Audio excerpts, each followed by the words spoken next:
তিনতলা বিল্ডিং এর মালিক দুটো এড়ে গরুর নামে ঘরে এসে ওর নামে ওই রাত্রে গিয়ে প্রধানের ধরে, ও দাদা আমি বড় লোক ঠিক আছে, সরকারি মাল তিনটে ঘরে এসে তা বেকার ফিরে যাবে কেন, তুমি আমাদের নামে ঢুইকে দাও, আমরা হাফ নেব তুমি হাফ নেবে। মানে কি শালা একা যার নামে গেলি কিরম লাগে না, তোর নিয়ে যাবো। এ হ্যাঁ না না এ বাবা আমার আবার রাগ করি নাই, পার্টি করতে আসি।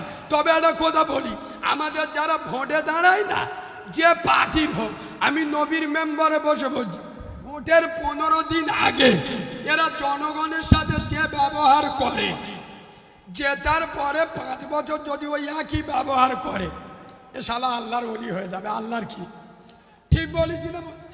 ভোটের 15 দিন আগে মানুষের সাথে যে ব্যবহার করে